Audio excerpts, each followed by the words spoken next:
Welcome to today's Research Business Daily Report for a look at a much-reported Facebook study that is interestingly being interpreted differently depending upon the researcher that takes a look at it. Then LinkedIn announces that it's going to share its data this summer. SurveyMonkey announces an interim leader, and there's a rumor about Nielsen making a bid to buy dunnhumby. RBDR is sponsored today and this week by Dapracy, which helps clients automate the deployment of infographics-based dashboards that clearly communicate complex data. In the publication known as Science, Facebook disclosed that it did a July 2014 to January 2015 study that involved 4% of its users.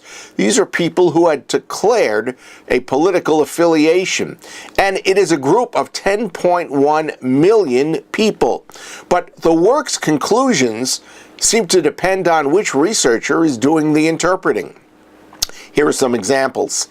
Napier Lopez on thenextweb.com said the project had discovered that most people have friends with opposing political views and that most of the content in their news feeds aligns with that diversity.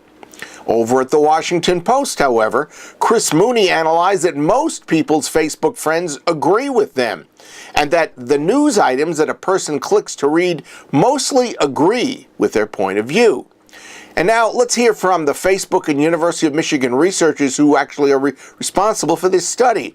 They said, quote, "Our work shows that social media exposes individuals to at least some ideologically cross-cutting viewpoints," end of quote.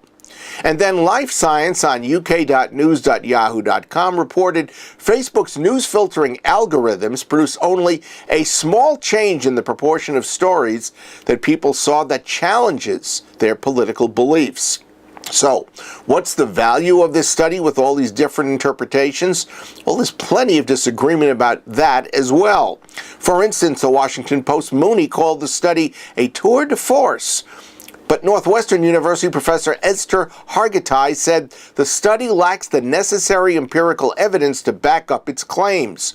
And on the Huffington Post, University of Carolina assistant professor Zeynep Tufekci took issue with the sample, quoting, "It is immediately obvious that a politically engaged active 4% of the Facebook population is likely to be different than ordinary Facebook users," end of quote. Now, there is so much more out there on the web about this project if you're really interested. You'll find the subject matter out there entertaining, in some ways provocative, and sure to get your juices going if you're a really serious researcher. Next, LinkedIn has joined the social media crowd in opening its data to outside groups.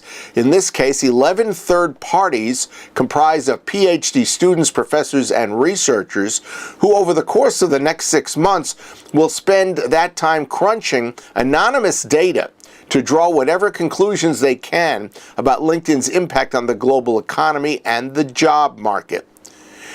And SurveyMonkey has appointed board director Xander Lurie its executive chairman for the next 3 months, while its board conducts a search to replace the late CEO Dave Goldberg, who died suddenly on April the 24th.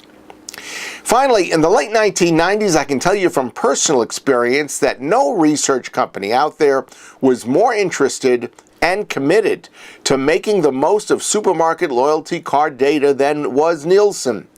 This past Sunday's Times of London reported that Nielsen is reportedly preparing an offer to acquire Tesco's dunnhumby unit. Though the supermarket loyalty card world has changed quite a bit, there are some chains out there that don't even use them anymore. If a deal like this takes place, it would put Nielsen in a commanding retail research position here in the States and maybe elsewhere around the world. That's your Research Business Daily Report. We've been sponsored by Dapracy, which helps clients automate the deployment of infographics-based dashboards that clearly communicate complex data. We invite you to check out Dapracy.com, and to even go further, go to Dapracy.com/our-clients if you want to read testimonials from their clients that I know will impress you and give you a very good idea about how valuable this service can be. And you're also invited to learn how to take really good research in your possession and turn turn it into something that can break through and make impact with decision makers.